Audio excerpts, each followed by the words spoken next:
الحمدللہ رب العالمین والصلاة والسلام علی سید المرسلین اما بعد فاعوذ باللہ من الشیطان الرجیم بسم اللہ الرحمن الرحیم. پڑھیے الصلاۃ والسلام علیک یا رسول اللہ وعلی آلک واصحابک یا حبیب اللہ. الصلاۃ والسلام علیک یا نبی اللہ وعلی آلک واصحابک یا نور اللہ.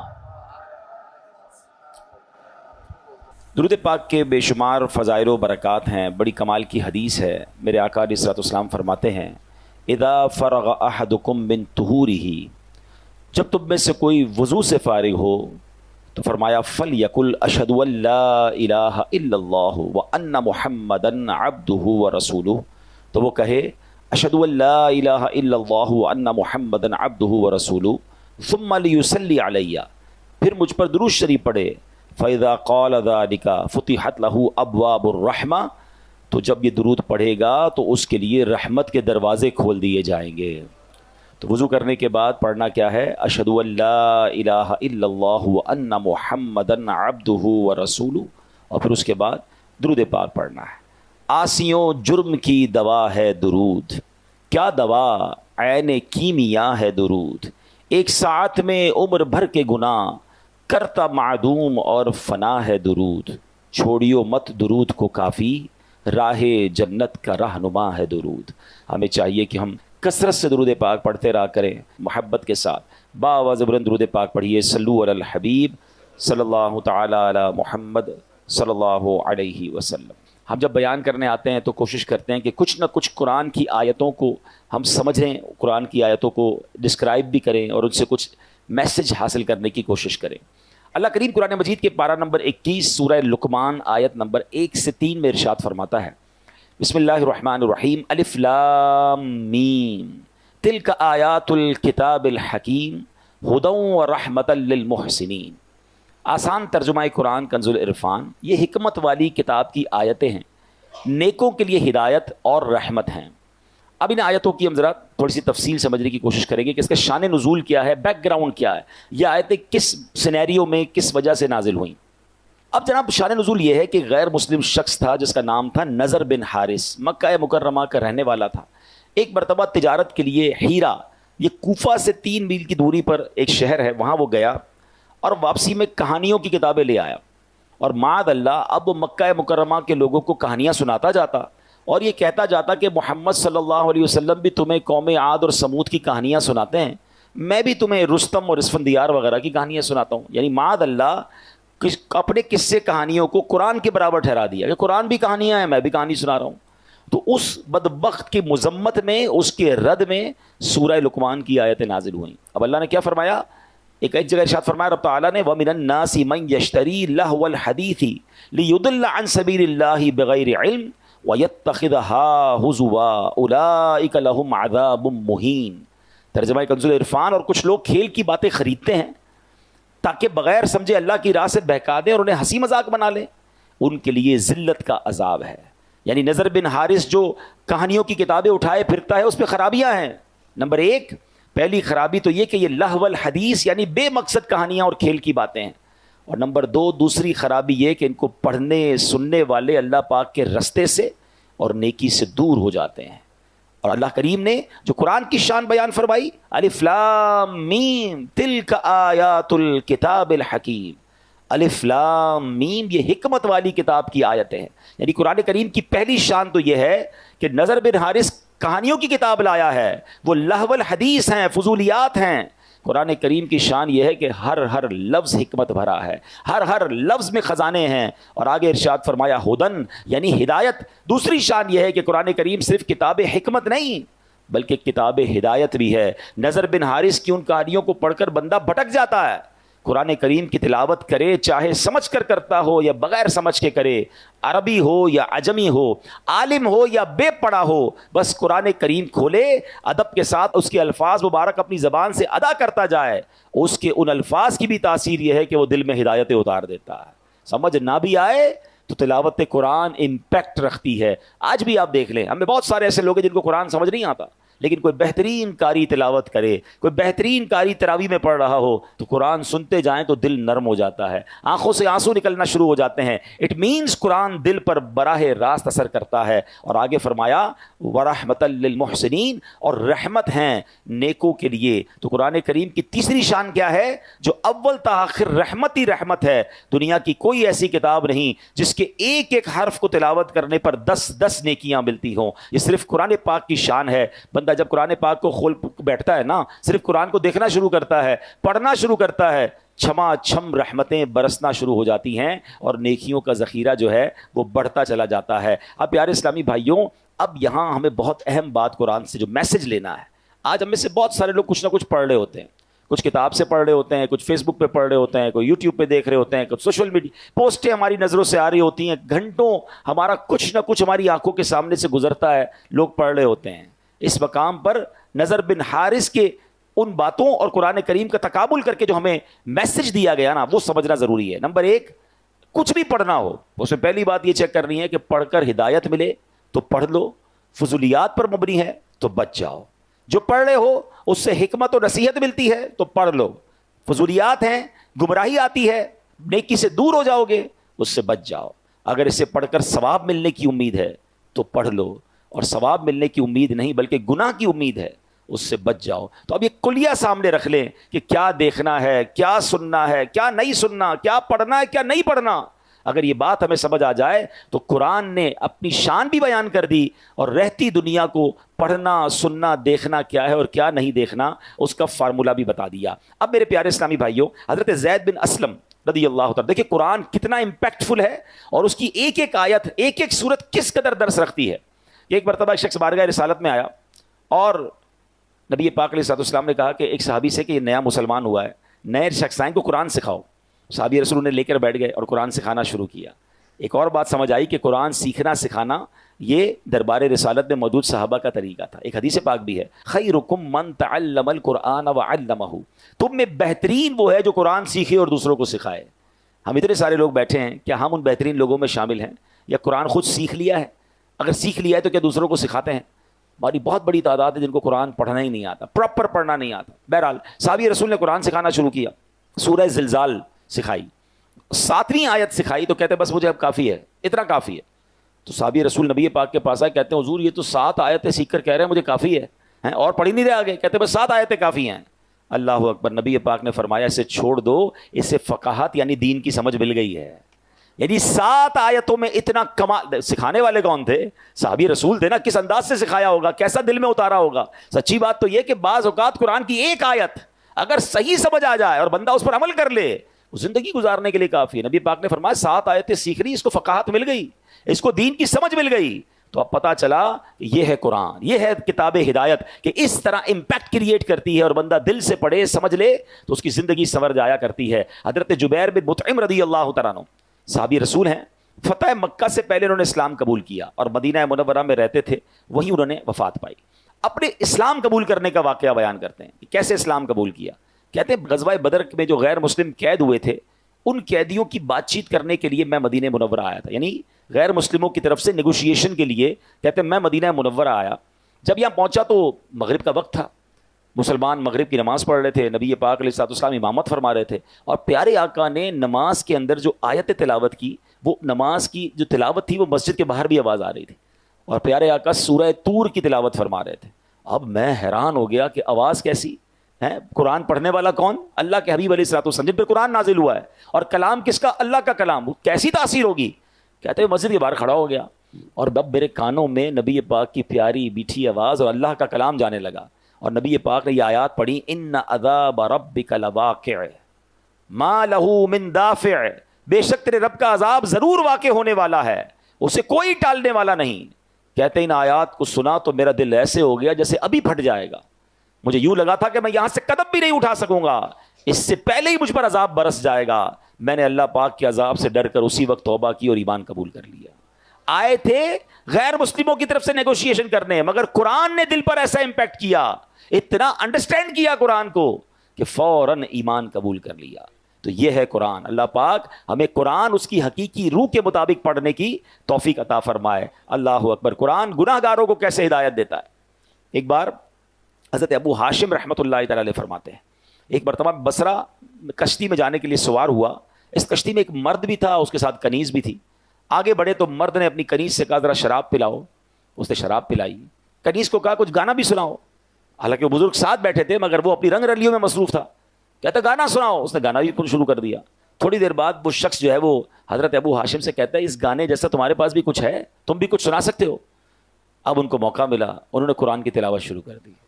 اب سنیں قرآن کی کون سی آیتیں پڑھی. دیکھیں قرآن کی کچھ صورتیں تو ایسی ہیں جو کمال ہے نا, بندہ ایسا لگتا ہے اس کا ایسا ترنم ہے, ایسی لے ہے, ایسا انداز ہے کہ بندہ رحمت کے دریا میں تیرنا شروع ہو جاتا ہے. انہوں نے کیا پڑھنا شروع کیا, بسم اللہ الرحمن الرحیم, اذا الشمس کورت واذا النجوم انکدرت واذا الجبال سیرت. 30واں پارہ ہے, سورہ تکویر ہے, قیامت کی منظر کشی قرآن کر رہا ہے. ترجمہ کیا بنتا ہے, جب سورج کو لپیٹ دیا جائے گا, جب تارے جھڑ پڑیں گے اور جب پہاڑ چلائے جائیں گے. ان آیات کو سن کر وہ شخص رونے لگا جو تھوڑی دیر پہلے شراب پی رہا تھا, گانے سن رہا تھا. جب وہ کہتے ہیں اس آیت پر میں پہنچا وَإِذَا الصُّحُفُ نُشِرَتْ, اور جب نامہ اعمال کھولے جائیں گے. روتے روتے وہ شخص اپنی کنیز سے کہتا ہے میں اللہ کے لیے تجھے آزاد کرتا ہوں, اس شراب کو پانی میں بہا دو. اور اب کہتے ہیں وہ ابو ہاشم رحمۃ اللہ تعالی سے پوچھتا ہے کیا میری توبہ بھی قبول ہو سکتی ہے, میں تو بڑا گناہ گار, میں شرابی, میں برے کام کرنے والا, قرآن سے مجھے ہدایت مل رہی ہے. اللہ اکبر. اللہ والوں کو قرآن بھی کیسا یاد تھا. اس سوال کا جواب بھی انہوں نے قرآن سے دیا. فرماتے ان اللہ یحب التوابین ویحب المتطہرین, بے شک اللہ بہت توبہ کرنے والوں سے محبت فرماتا ہے اور خوب صاف ستھرے رہنے والوں کو پسند فرماتا ہے. ہائے ہائے, یہ سن کر اس بندے نے توبہ کر لی کہ اللہ کا پیغام ہے کہ اللہ توبہ کرنے والوں کو قبول فرماتا ہے. تو یوں قرآن زندگیاں بدلتا ہے, یوں قرآن ہدایت دیتا ہے, یوں قرآن دلوں کی دنیا بدل دیتا ہے. مگر بات یہ ہے کہ قرآن سے محبت بھی تو ہونا. قرآن پتہ ہے قیامت کے دن کیسے کام آئے گا. بہت ساری چیزوں سے دوستی لگائی ہوئی ہے لوگوں نے. پوچھو کیا ہابی ہے, میری ہابی اسپورٹس ہے, میری ہابی موبائل پر گیم کھیلنا ہے, میری ہابی کیا ہے جناب میں کمپیوٹر پہ ٹائم گزارتا ہوں, میری ہابی فلاں پتہ نہیں ٹومی جونی پتہ نہیں کس کس کی کتابیں پڑھتے رہتے ہیں. ارے مسلمان کی پہلی ہابی تو قرآن ہونا چاہیے نا, پہلی مصروفیت تو قرآن ہونی چاہیے. سنو قرآن کیا کام دے گا. اللہ کریم کے نبی علیہ الصلوۃ والسلام نے فرمایا جو بندہ دن اور رات میں قرآن کریم کی تلاوت کرتا ہے, ایسی روٹین بنائیں کہ کام پر جانے سے پہلے کچھ قرآن پڑھ کے جائیں, گھر آئیں تو سونے سے پہلے کچھ قرآن پڑھ لیں, اللہ کرے صبح سورہ یاسین پڑھ کے جائیں, رات سورہ ملک پڑھ لیا کریں. سنیے نبی پاک فرماتے جو بندہ دن اور رات میں قرآن پڑھتا ہے اور قرآن کے حلال کو حلال اور حرام کو حرام جانتا ہے, اللہ پاک فرشتوں کو اس کا رفیق یعنی اس کا ساتھی بنا دیتا ہے. جب قیامت کا دن ہوگا بندے کے لیے اللہ کی بارگاہ میں دلائل دے گا. قرآن کہے گا رب کریم ہر شخص دنیا میں اپنے کام کی اجرت لیتا تھا, جو بھی کام کرتے ہیں اس کی فیس لیتے ہیں نا. قرآن کہے گا یا اللہ ہر شخص دنیا میں اپنے کام کی اجرت لیتا تھا مگر فلاں شخص دن اور رات میں مجھے پڑھتا تھا, میری تلاوت کرتا تھا, میرے حلال کو حلال اور حرام کو حرام جانتا تھا. اے اللہ آج اس کو اجر عطا فرما, یعنی آج اس کی اجرت عطا فرما. قرآن کریم کی عرض پر اللہ کریم اس بندے کو تاج شاہی اور کرامت کا لباس پہنائے گا. اب اللہ قرآن سے فرمائے گا حل ردیتا, اے قرآن کیا تو راضی ہے. ذرا غور کیجئے, بندے کو عزت کا تاج اور کرامت کا لباس پہنا کے بندے سے نہیں پوچھے گا, اللہ قرآن سے سوال کرے گا اے قرآن تو راضی ہے. تو قرآن کہے گا یا رب اس سے بھی زیادہ افضل اجر عطا فرما. اب اس بندے کو بادشاہت اور سبحان اللہ جنت کی نعمتیں عطا کی جائیں گی, یعنی عطا کیا جاتا رہے گا. حدیث کا خلاصہ ہے کہ قرآن کے بارے میں اللہ تبارک و تعالیٰ پھر قرآن سے سوال فرمائے گا کہ اے قرآن کیا تو راضی ہے. اللہ اکبر, ذرا غور کیجئے. اور پھر ایک وقت آئے گا کہ قرآن کہے گا یا اللہ میں راضی ہوں. اب بتائیں دوستی کس سے کرنی چاہیے, ساتھ کس کا ہونا چاہیے. انفارچونیٹلی بہت ساری چیزیں ہم روز اوپن کرتے ہیں, روز سافٹ ویئر اوپن کرتے ہیں, روز آن لائن ہوتے ہیں, قرآن آن لائن نہیں کرتے. ہمارے اسلاف روزانہ کئی بزرگ تو وہ ہیں جو 3 دن میں پورا قرآن پڑھ لیا کرتے تھے. قرآن جو ہے 3 دن میں پڑھ لیا کرتے, لیکن آج ہم ہیں کہ قرآن پورا سال گزر جاتا ہے نہیں کھولتے. تو اے میرے پیارے اسلامی بھائیوں, اللہ کرے کہ ہم قرآن سے دوستی کریں, اور قرآن کیسے کیسے میسج دیتا ہے اور توبہ کیسے قبول ہوتی ہے. ایک بڑا پیارا واقعہ ہے. حضرت ابو ہریرہ رضی اللہ تعالیٰ عنہ, آپ کہتے ہیں کہ ایک بار میں نبی پاک علیہ الصلوۃ والسلام کی بارگاہ میں عشاء پڑھ کر باہر نکلا تو میں نے خاتون کو دیکھا, پوری پردے کے اندر موجود تھی. انہوں نے مجھے کہا کہ اے ابو ہریرہ مجھ سے ایک بہت بڑا گناہ ہو گیا ہے, کیا میری توبہ قبول ہوگی؟ آپ نے فرمایا بتاؤ کیا گناہ کیا ہے. جب اس نے گناہ بتایا تو وہ بڑا گناہ تھا. تو آپ نے فرمایا کہ اتنا بڑا گناہ کرنے کے بعد بھی تم توبہ کی امید رکھتی ہو؟ اللہ پاک کی قسم تیرے لیے کوئی توبہ نہیں, تو ہلاک ہو گئی. وہ عورت اتنا شرمندہ ہوئی، اتنی نادم ہوئی، کپ کپی تاری ہو گئی، اور وہ عورت گر کر بے ہوش ہو گئی۔ حضرت ابو ہریرہ کو خیال آیا، کیونکہ اسلام کے ابتدائی دن تھے، روز نبی پاک سے سارے صحابہ سیکھ رہے تھے، انڈرسٹینڈنگ ٹریننگ ہو رہی تھی۔ کہتے ہیں میں نے نبی پاک سے تو پوچھا ہی نہیں، مشورہ ہی نہیں کیا، میں نے عورت کو جواب دے دیا۔ نبی پاک علیہ الصلوۃ والسلام کے پاس آئے، پیارے آقا کو بتایا حضور ایسا ایسا ہوا، ایک عورت ملی اور اس نے مجھے کہا میں نے بہت بڑا گناہ کیا، میں نے تو کہہ دیا تیری توبہ قبول نہیں۔ جب نبی پاک نے یہ سنا تو پیارے آقا نے فرمایا انا للہ و انا الیہ راجعون، اے ابو ہریرہ تو خود بھی ہلاک ہوا اور اس عورت کو بھی ہلاک کر ڈالا، کیا تمہیں اللہ پاک کا یہ فرمان یاد نہیں؟ پھر آپ نے قرآن کی آیت تلاوت کی، الا من تاب وآمن وعمل عملا صالحا فاولئک یبدل اللہ سیئاتہم حسنات وکان اللہ غفورا رحیما۔ ترجمہ کنز العرفان، مگر جو توبہ کرے اور ایمان لائے اور اچھا کام کرے تو ایسوں کی برائیوں کو اللہ نیکیوں سے بدل دے گا اور اللہ بخشنے والا مہربان ہے۔ یعنی یہ کمال دیکھیں اللہ کا، دنیا میں ایسا کہیں نہیں ہوتا۔ آپ کسی کو تنگ کریں، تکلیف پہنچائیں، آپ معافی مانگ لیں، بندہ معاف کر دے، بڑی بات ہے، ہم بہت خوش ہوتے ہیں یار اس نے معاف کر دیا۔ مگر اللہ کریم جب توبہ قبول فرماتا ہے نا تو اللہ صرف معاف نہیں فرماتا، اللہ گناہوں کو نیکیوں سے بدل دیتا ہے۔ گناہ معاف کر دے اس کی بڑی مہربانی، فرمایا نہیں، اللہ جب راضی ہو جائے تو گناہوں کو ہی نیکیوں سے بدل دیتا ہے۔ بلا تمثیل سمجھانے کے لیے کسی بندے کے آپ نے لاکھ روپے دینے ہوں اور آپ پیسے نہ دے رہے ہوں اور تھوڑے عرصے بعد آپ جائیں کہ یار معاف کر دو، بڑی تاخیر ہو گئی، میں نے بہت تنگ کیا آپ کو، آپ کا قرضہ دینا ہے مگر لیٹ ہو گیا ہوں، اور اگلا کہے قرضہ بھی معاف کیا بلکہ 1 لاکھ روپے اور تمہیں دیتا ہوں۔ بندہ کہے یار تاخیر معاف کر دیتا بڑی بات تھی، پیسے تو لے لیتا، پیسے بھی نہیں لیے، ڈبل کر دیے۔ اللہ کی شان کریمی دیکھیں کہ بندہ سچی توبہ کر لے، اللہ معاف کر دے تو صرف معاف نہیں فرماتا، وہ اللہ کریم پھر گناہوں کو بھی نیکیوں سے بدل دیتا ہے۔ اب حضرت ابو ہریرہ نے جب یہ سنا تو آپ تو حیران ہو گئے کہ یہ میں نے کیا کر دیا، اتنا بڑا غلط مسئلہ بتا دیا۔ آپ مدینہ پاک میں گئے، گلیوں میں اعلان کرنے لگے وہ عورت کہاں ہے جس نے کل رات مجھ سے مسئلہ پوچھا تھا۔ آپ ٹینشن میں آ گئے کہ میں نے غلط مسئلہ بیان کر دیا۔ پورا دن مدینے کی گلیوں میں گھومتے رہے اور پھر اسی رات کو دوبارہ وہ عورت ملی تو آپ نے فرمایا مجھے معاف کر دو، میں نے تمہیں غلط مسئلہ بتایا، مسئلہ تو یہ ہے کہ تمہاری بھی توبہ قبول ہو جائے گی۔ اللہ اکبر۔ وہ عورت اتنا خوش ہوئی، کہتی اے ابو ہریرہ میرے پاس ایک باغ ہے، وہ پورا باغ میں اللہ کی راہ میں اس خوشی میں صدقہ کرتی ہوں۔ مگر اس قرآن پاک کی آیت اور اس واقعے سے پھر کچھ سیکھنے کو ملا۔ ایک تو میرا رب کتنا کریم ہے، سچی توبہ کرے تو وہ توبہ قبول فرماتا، قرآن پڑھے تو سمجھیں گے نا، اور سیکنڈلی کہ غلط مسئلہ کسی کو نہیں بتانا چاہیے۔ حضرت ابو ہریرہ رضی اللہ تعالیٰ سے مسٹیک ہوئی تو آپ پھر مدینے کی گلیوں میں پورا دن گھومتے رہے، اس عورت کو تلاش کیا کہ وہ غلطی میری ختم ہو جائے۔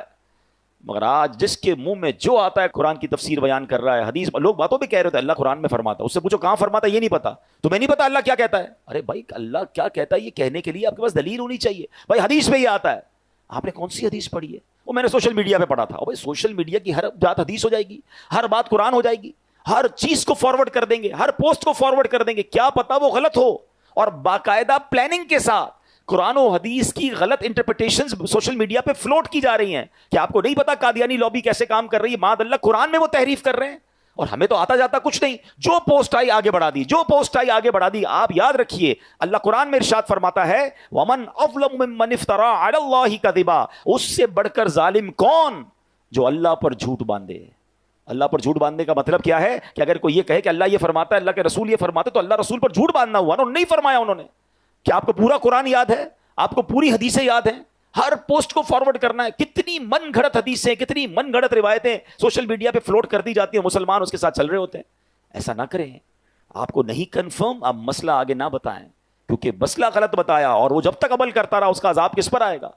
تو ہمیں بیسٹ طریقہ تو یہ کہ اگر کوئی دینی پوسٹ فارورڈ کرنی ہے، بلکہ خود بھی عمل کرنا ہے، کسی عالم دین سے پوچھ لیں۔ اب آپ کہیں یار ہر پوسٹ میں تو روز کی پتہ نہیں سینکڑوں پوسٹیں چلاتا رہتا ہوں، تو واجب تو نہیں آپ پر ہر پوسٹ کو لائک شیئر کرتے رہنا، اور اگر آپ کا پھر بھی شوق ہے تو میرا مشورہ ہے کہ آپ dawat-islami.net یہ ہماری ویب سائٹ ہے جہاں روز کی اوتھنٹیکیٹ علماء کرام، مفتیان کرام سے اپرووڈ پوسٹ، حدیثیں، قرآن کی آیتیں آ رہی ہوتی ہیں، وہاں سے لیں اور شیئر کر دیں، ثواب بھی ملے گا اور آپ مطمئن بھی ہوں گے کہ جناب یہ اوتھنٹیکیٹ ہے۔